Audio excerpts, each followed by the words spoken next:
बच्चों कक्षा 11 भूगोल विषय के अंतर्गत हम अध्ययन कर रहे हैं अध्याय नंबर 2 जिसका नाम है पृथ्वी की उत्पत्ति एवं विकास।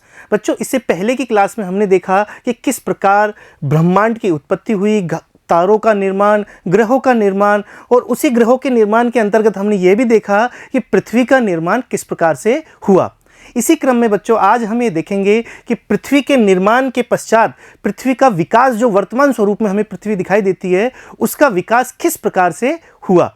इसी क्रम में हम देखेंगे बच्चों कि स्थल मंडल का विकास कैसे हुआ। जो हमारा स्थल मंडल हमें दिखाई देता है उसका विकास किस प्रकार से हुआ।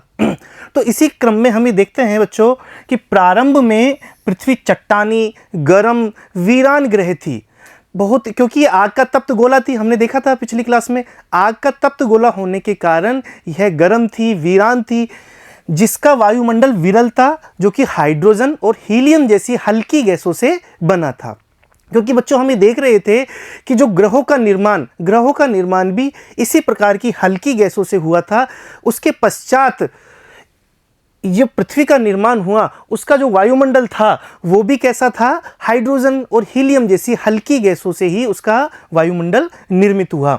और वायुमंडल के बाहरी छोर से पृथ्वी के क्रोड तक, वायुमंडल के बाहर से, ये वायुमंडल के यदि हम बाहर से बात करें, यहाँ से लेकर के पृथ्वी के कोड तक जो पदार्थ है वो एक समान नहीं है, उनके घनत्व में भिन्नता है।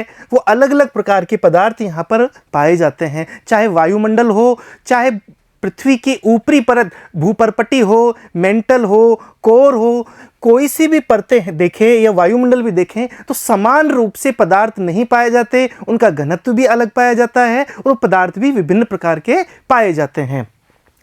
ग्रहाणुओं के इकट्ठा होने से ग्रह बने थे। जैसे कि हम जानते हैं बच्चों, ग्रहाणु जो थे उनके इकट्ठा होने से ही ग्रह बने थे। और उसी के पश्चात हमने देखा कि हल्की गैसें थी वो पृथ्वी के चारों ओर वायुमंडल में विद्यमान थी। उसके पश्चात बच्चों क्या हुआ कि जब पदार्थ गुरुत्व बल के कारण संहत हो रहा था, अर्थात जब ग्रहों का निर्माण हो रहा था और लगातार रूप से उनमें वृद्धि होती गई, चाहे ग्रह हो या उपग्रह हो या दूसरे आकाशीय पिंडों का जब निर्माण हो रहा था, तो लगातार रूप से उनमें ऊष्मा उत्पन्न हुई, उनमें ऊर्जा उत्पन्न हुई। ठीक है बच्चों। और अत्यधिक ताप से पृथ्वी आंशिक रूप से द्रव अवस्था में रह गई। जब बहुत ज़्यादा ताप था, हम जानते हैं ठोस में यदि ताप दिया जाता है तो द्रव अवस्था में आता है, और द्रव अवस्था में जब ताप दिया जाता है तो गैसीय अवस्था में पदार्थ प्राप्त करता है बच्चों। ठीक है। तो जब पृथ्वी पर अत्यधिक ताप था तो वह हल्की सी द्रव अवस्था में रह गई थी। ठीक है बच्चों। और तापमान की अधिकता के कारण ही, जो ये तापमान इतना अधिक था, इसके कारण ही जो पृथ्वी पर उपस्थित जो पदार्थ थे उनके घनत्व में अंतर आया। ठीक है बच्चों। हल्के और भारी घनत्व के मिश्रण वाले पदार्थ घनत्व के अंतर के कारण अलग होना शुरू हो गए। जो हल्के पदार्थ थे बच्चों, वो तो ऊपरी स्तर पर, पृथ्वी की ऊपरी परतों पर या ऊपरी स्तर पर रह गए, और जो भारी पदार्थ थे वो नीचे पृथ्वी के अंदर जाने लगे। इस प्रकार से पदार्थों का डिफरेंशिएशन या पदार्थों का विभेदन प्रारंभ हो गया था। किस कारण से हो गया था बच्चों? घनत्व में अंतर के कारण। पदार्थों के जो घनत्व था उसके अंतर के कारण ही यह इस प्रकार की क्रिया संभव हो पाई थी। ठीक है बच्चों। जिससे भारी पदार्थ पृथ्वी के केंद्र में चले गए और हल्के पदार्थ पृथ्वी की सतह या ऊपरी स्तर पर आ गए थे। ठीक है बच्चों। हल्के व भारी पदार्थों के पृथक होने की इस प्रक्रिया को ही विभेदन या डिफरेंशिएशन कहा जाता है। यदि ये प्रश्न पूछे कि विभेदन या डिफरेंशिएशन किसे कहते हैं तो हम इसको बता सकते हैं। ठीक है। हल्के व भारी पदार्थों के पृथक होने की प्रक्रिया कहाँ पर? पृथ्वी में। ठीक है। पृथ्वी के निर्माण के समय, पृथ्वी के विकास के समय, जब पदार्थों के घनत्व में अंतर होने के कारण हल्के पदार्थ पृथ्वी के ऊपरी सतह पर और भारी पदार्थ पृथ्वी के आंतरिक स्तर में जो चले गए, इस प्रकार का जो विभेदन हुआ बच्चों पदार्थों का, इसे ही विभेदन या डिफरेंशिएशन कहते हैं। एक नई घटना और आई बच्चों, और हुई कि मंगल जैसा ग्रह पृथ्वी से टकराया और पृथ्वी का कुछ पदार्थ बाहर हो गया, जो कि पृथ्वी के चारों ओर ही चक्कर लगा रहा था। माना कि बच्चों यह पृथ्वी है और इस प्रकार का कोई बड़ा मंगल जैसा कोई ग्रह या पिंड आकर के पृथ्वी से टकराया और टकराने के पश्चात इस पृथ्वी का कुछ हिस्सा अलग हो गया, ठीक है, और ये यहाँ से निकल गया। ये जब टकराने के पश्चात पृथ्वी का कुछ हिस्सा जो अलग हो गया वो चंद्रमा के रूप में हमें प्राप्त हुआ और चंद्रमा ही पृथ्वी के चारों ओर चक्कर लगा रहा है, जो कि क्या है, पृथ्वी का एक प्राकृतिक उपग्रह भी है, जैसे कि हमने देखा। जब इस समय ये घटना हुई, इस घटना को कहते हैं द बिग स्प्लिट, जिसमें चंद्रमा की उत्पत्ति हुई। इस समय भी ऊर्जा निकली, भारी मात्रा में ऊर्जा का उत्पादन हुआ, भारी मात्रा में ऊर्जा निकली। चंद्रमा की उत्पत्ति के दौरान भीषण टक्कर से पृथ्वी का तापमान पुनः बढ़ा और फिर ऊर्जा उत्पन्न हुई, ठीक है बच्चों। तो हमने ऊर्जा उत्पन्न होने के यहां पर कारण देखे। दोनों चरणों के द्वारा पृथ्वी का पदार्थ अनेक परतों में अलग हो गया, जैसे परपटी जिसे इंग्लिश में हम कहते हैं क्रस्ट, प्रवार जिसे मेंटल कहते हैं, बाह्य कोर जिसे आउटर कोर कहते हैं, आंतरिक कोर जिसे इनर कोर कहते हैं, ठीक है बच्चों। इस प्रकार से पृथ्वी के अंदर पृथ्वी की जो आंतरिक स्थिति है वो इस प्रकार से बनी। वो किस कारण से हुई? पृथ्वी में जो तापमान उत्पन्न हुआ, जो ऊर्जा उत्पन्न हुई, इस कारण से। यहाँ पर हम देख सकते हैं क्रस्ट, मेंटल, आउटर कोर और इनर कोर, इस प्रकार की जो परतों का जो निर्माण हुआ वो किस कारण से हुआ बच्चों? ऊर्जा के उत्पादन के कारण। पृथ्वी के ऊपरी भाग से आंतरिक भाग तक पदार्थ का घनत्व बढ़ता जाता है। यह भी देखा गया है, जैसे कि मैंने बताया था, डिफरेंशिएशन या विभेदन जो प्रक्रिया हुई उसमें ऊपरी स्तर पर, पृथ्वी का जो ऊपरी स्तर है, यहाँ इस चित्र के माध्यम से हम देख सकते हैं बच्चों कि पृथ्वी का जो ऊपरी स्तर है, ये ऊपरी जो स्तर है पृथ्वी का, यहाँ से जैसे जैसे हम इसके आंतरिक हिस्से में जाते हैं या इनर कोर में जाते हैं, पदार्थों का घनत्व बढ़ता जाता है, ठीक है। यदि हम इस तरीके से देखें तो यह क्रस्ट है, यह मेंटल, यह आउटर कोर और यह इनर कोर। इस प्रकार से पृथ्वी की काट के माध्यम के द्वारा हम इसका चित्र के देख सकते हैं। यहाँ हम ये भी देख सकते हैं जो क्रस्ट है वो 100 किलोमीटर तक पाया जाता है, मेंटल 2900 किलोमीटर, आउटर कोर लगभग 5150 किलोमीटर और इनर कोर 6371 किलोमीटर, जो कि पृथ्वी की त्रिज्या कितनी है? 6371 किलोमीटर है। यहाँ तक इस प्रकार की चीज़ें हमें देखने को मिली, ठीक है बच्चों। इसके बाद हम देखते हैं कि वायुमंडल व जलमंडल का विकास किस प्रकार से हुआ। स्थलमंडल का विकास हो चुका था, उसके पश्चात हम देख सकते हैं कि वायुमंडल व जलमंडल का विकास कैसे हुआ। तो बच्चों हम ये जानते हैं कि वायुमंडल, तात्कालिक रूप से जो पृथ्वी का वायुमंडल था वो कैसी गैसें, हल्की गैसों से बना हुआ था, हाइड्रोजन और हीलियम जैसी हल्की गैसें से। लेकिन पृथ्वी के वायुमंडल की वर्तमान संरचना में नाइट्रोजन और ऑक्सीजन की प्रमुख योगदान है। वर्तमान समय में बच्चों जो पृथ्वी का जो वायुमंडल है उसमें लगभग 99% तक, बच्चों 99% तक क्या है? नाइट्रोजन और ऑक्सीजन पाया जाता है। ये किस प्रकार से परिवर्तन आया इसके बारे में हम यहाँ पर देखेंगे और यह भी देखेंगे कि यहाँ पर 3 अवस्थाएं आई वायुमंडल के निर्माण के लिए बच्चों। 3 अवस्थाएं आई। पहली थी आदिकालिक वायुमंडलीय गैसों का ह्रास। जो पुरातन काल में जब पृथ्वी की उत्पत्ति हुई थी उस समय जब वायुमंडलीय जो गैस थी उनका ह्रास होने लगा, उनमें कमी आने लग गई। दूसरा जो अवस्था थी वो थी पृथ्वी की भीतर से निकली भाप और जलवाष्प। पृथ्वी के अंदर से जब पृथ्वी ठंडी हो रही थी, जैसा कि हम जानते हैं बच्चों, जब हम गैस से या चूल्हे से कोई सामान उतारते हैं, गर्म चीज़ों को जब हम ठंडा होने के लिए उतारते हैं तो उसमें से भाप निकलती है, उसमें से जलवाष्प निकलती है, ठीक है। तो उसी तरीके से जब पृथ्वी ठंडी हो रही थी तो अंदर से, पृथ्वी जब ठंडी हो रही थी तो अंदर से क्या निकली? भाप निकली, जलवाष्प निकली। तीसरी जो अवस्था थी वो जैव मंडल की प्रकाश संश्लेषण प्रक्रिया हुई।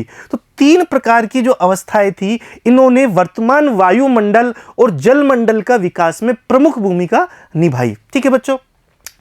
आदिकालिक वायुमंडलीय गैसों का ह्रास और सौर पवन के कारण हुआ। जो आदिकालिक वायुमंडलीय जो गैस थी वो केवल पृथ्वी पर ही नहीं, दूसरे ग्रहों पर भी जो ह्रास हुआ वो किस कारण से हुआ? सौर पवन। सौर पवन क्या होता है? सूर्य से जो पवन के जो झोंके निकलते हैं उसे सौर पवन कहते हैं। तो उनसे क्या हुआ? आदिकालिक वायुमंडलीय गैसों का ह्रास हुआ। अर्थात देखने को ये देखा जाता है बच्चों कि जो पहले का जो वायुमंडल था, पहले का जो आदिकालीन जो वायुमंडल था वो समाप्त हो रहा था और नया प्रकार का एक वायुमंडल का निर्माण हो रहा था, जो कि लगातार रूप से जिसमें परिवर्तन होता गया। और वर्तमान में जो हमें वायुमंडल प्राप्त है, जो वायुमंडल की गैसें प्राप्त है, वो किस प्रकार से चेंजेज हो रही है। तो पहले क्या हुआ, आदिकालीन जो वायुमंडलीय जो गैस थी वो हटी, उनका पतन हुआ। किस कारण से हुआ, सौर पवनों के कारण से हुआ। पृथ्वी के ठंडा होने विभेदन के दौरान पृथ्वी का अंदरूनी भाग से बहुत सी गैसें और जलवाष्प निकली। जैसे कि मैंने आपको बताया कि कोई भी पदार्थ जब ठंडा होते हैं तो उसके अंदर से जलवाष्प या फिर गैसें निकलती है। यहाँ पृथ्वी के मामले में भी हमने यहाँ पर यही चीज देखने को मिली। तीसरा है, आरंभ में वायुमंडल के जलवाष्प nitrogen, carbon dioxide, methane, ammonia अधिक मात्रा में तथा ऑक्सीजन बहुत कम थी। जैसे कि हमने देखा कि शुरुआती जो वायुमंडल था, आदिकालीन जो वायुमंडल था, उसमें अलग प्रकार की गैसें थी और वर्तमान में अलग प्रकार की गैसें पाई जाती है, या फिर उनका अनुपात भी अलग प्रकार से पाया जाता है। ठीक है, वह प्रक्रिया जिससे पृथ्वी के भीतरी भाग से गैसें धरती पर आई, गैस उत्सर्जन कहा जाता है। अंदर से, पृथ्वी के अंदर से जो गैसें आई बच्चों, उसे गैस उत्सर्जन कहा। और वर्तमान की जो गैसें पाई जाती है वो इसी कारण से हुई। लगातार ज्वालामुखी विस्फोट करोड़ों सालों तक, जब पृथ्वी का विकास हो रहा है बच्चों, करोड़ों सालों तक ज्वालामुखी विस्फोट हो गए। उस कारण से जलवाष्प गैस बढ़ने लगी और पृथ्वी के लगातार रूप से ठंडा होने के कारण भी अंदर से गैस और जलवाष्प निकलने लगी। जिससे क्या हुआ, जिससे संघनन की प्रक्रिया हुई। संघनन, जलवाष्प का संघनन शुरू हो गया और संघनन के पश्चात वर्षा हुई और फिर संघनन हुआ और वर्षा हुई और लगातार रूप से यह चक्र चलता रहा। और बच्चों, वायुमंडल में उपस्थित कार्बन डाइऑक्साइड के वर्षा के पानी में घुलने से तापमान में और अधिक गिरावट आई, फलस्वरूप अधिक संघनन व अत्यधिक वर्षा हुई। इस प्रकार से लगातार रूप से संघनन, फिर वर्षा, और ज़्यादा वर्षा और ज़्यादा वर्षा, और पृथ्वी पर जो खड्ड थे, जो बड़े बड़े खड्ड हो गए थे, वहाँ पर पानी जमा होने लग गया और महासागरों का निर्माण होने लग गया। इस प्रकार से हमने यहाँ पर देखा पृथ्वी के धरातल पर वर्षा का जल गर्तों में इकट्ठा होने लगा, जिससे महासागर बने। पृथ्वी पर उपस्थित महासागर पृथ्वी की उत्पत्ति से लगभग 50 करोड़ सालों के अंतर्गत बने। 50 करोड़ साल लग गए महासागरों के निर्माण के लिए। बच्चों, यह बहुत बड़ा पीरियड था, बहुत बड़ा टाइम था। 50 करोड़ सालों के अंदर हमने महासागरों को पाया। ठीक है, यद्यपि लगभग 250 से 300 करोड़ सालों पहले प्रकाश संश्लेषण प्रक्रिया विकसित हो गई थी, लंबे समय तक जीवन केवल महासागरों तक ही सीमित रहा। हमने यह भी देखने को मिलता है कि लंबे समय तक, शुरुआती दौर में जब जीवन की उत्पत्ति हो रही थी बच्चों, जीवन की उत्पत्ति के शुरुआती दौर केवल महासागरों तक ही रहे। हालांकि प्रकाश संश्लेषण की प्रक्रिया प्रारंभ हो चुकी थी, लेकिन स्थल भाग पर, जो स्थल भाग है, वहां पर जीवन संभव नहीं हो पाया था शुरुआती दौर में। लगभग 250-300 करोड़ साल पहले की यह बात है। ठीक है बच्चों, प्रकाश संश्लेषण की प्रक्रिया द्वारा ऑक्सीजन में बढ़ोतरी महासागरों की देन है। धीरे धीरे महासागर ऑक्सीजन से संतृप्त होते गए और वायुमंडल में ऑक्सीजन की मात्रा 200 करोड़ वर्ष पूर्व पूर्ण रूप से भर गई। जो वायुमंडल में ऑक्सीजन की जो मात्रा है वो 200 करोड़ वर्ष पूर्व पूर्ण रूप से भर गई। इस प्रकार से वायुमंडल और जलमंडल का विकास हुआ। यह चीज हमने यहां पर देखी। इसके बाद है बच्चों जीवन की उत्पत्ति। आखिर में जब स्थल मंडल, वायुमंडल और जलमंडल का विकास हो गया था, तो पृथ्वी पर जीवन की उत्पत्ति कैसे हुई, जीवन की उत्पत्ति के कैसे चरण हुए, वो चीज हम यहाँ पर देखेंगे। तो शुरुआती तौर पर बच्चों, शुरुआती दौर पर जब रासायनिक प्रतिक्रिया हुई, रासायनिक प्रतिक्रियाओं के द्वारा जटिल जैव, जो कि कैसे थे, कार्बनिक अणु थे, जटिल जैव जो अणु थे, वो कार्बनिक जो अणु थे, उनका निर्माण हुआ और उनके निर्माण से समूहन हुआ। यह बच्चों देखने वाली बात है। निर्जीव अणुओं से सजीव की उत्पत्ति हुई। जीवन की उत्पत्ति को एक तरह की रासायनिक प्रतिक्रिया बताते हैं, जिससे पहले जटिल जैव अणु बने और उनका समूहन हुआ। यह समूहन ऐसा था जो अपने आप को दोहराता था, अर्थात यहां पर जनन क्रिया भी पाई गई। निर्जीव पदार्थों को जीवित तत्व में परिवर्तित कर सका। जो ये समूहन हुआ बच्चों, रासायनिक प्रतिक्रियाओं के द्वारा जो समूहन हुआ, जो अणु बने, वो अणु कैसे थे? जटिल जैव अणु थे, और उन जटिल जैव अणुओं से ही उनका समूहन हुआ। और उसके पश्चात ये देखा गया कि जो समूहन हुआ वो अपने आप को दोहराता था, अर्थात उनमें जनन की क्रिया भी देखी गई, रिप्रोडक्शन भी वो करते थे। ठीक है, और यह निर्जीव पदार्थों से सजीव बनने के एक माध्यम भी हुआ। ठीक है बच्चों, यहां पर हमारे ग्रह पर जीवन के चिन्ह अलग अलग समय की चट्टानों में पाए जाने वाले जीवाश्म के रूप में 300 करोड़ साल पुरानी भूगर्भिक शैलों में पाई जाने वाली सूक्ष्मदर्शी संरचना आज की शैवाल की संरचना से मिलती जुलती है। जो वर्तमान समय में बच्चों शैवाल पाए जाते हैं वो उसी तरीके से थे जैसे 300 करोड़ साल पुरानी भूगर्भिक शैलों में पाए जाते हैं। अर्थात यह माना जाता है कि वहीं से ही जीवन की शुरुआत हुई होगी। ठीक है, माना जाता है कि जीवन का विकास लगभग 380 करोड़ वर्ष पहले आरंभ हुआ था, जो कि एक कोशिकीय जीवाणु से आज के मनुष्य तक के जीवन के विकास को दर्शाता है। बच्चों, एक कोशिकीय जीवाणु से किस प्रकार हमने यह देखा कि जीवन की उत्पत्ति हुई, और एक कोशिकीय जीव से वर्तमान में जो पृथ्वी पर सबसे ज्यादा जो विकसित प्राणी है वो कौन सा है? मनुष्य है। तो सबसे ज्यादा विकसित प्राणी तक की जो यात्रा है वो किस प्रकार से हमने की, यह भी देखने का विषय है। ठीक है, जैविक विकास किस प्रकार से हुआ, एक जीवाणु से लेकर के धीरे धीरे जहां महासागरों में इनकी उत्पत्ति हुई, उसके बाद स्थल भागों पर उत्पत्ति हुई, स्थल भागों की उत्पत्ति होने के पश्चात लगातार रूप से उनमें विकास होता गया, और विकास की यह अवस्था आज मनुष्य के रूप में हमारे सामने दिखाई देती है। भविष्य में यह भी हो सकता है कि मनुष्य से ज्यादा समझदार या विकसित प्राणी भी उत्पन्न हो। ठीक है बच्चों, इस प्रकार से आज हमने पृथ्वी के विकास की अवस्थाएं देखी, जिसके अंतर्गत वायुमंडल, जलमंडल और स्थल मंडल का विकास किस प्रकार से हुआ है। इस प्रकार से बच्चों आज हमने यह चैप्टर पूरा किया। अगली क्लास में इस चैप्टर के अभ्यास प्रश्न करेंगे। धन्यवाद बच्चों।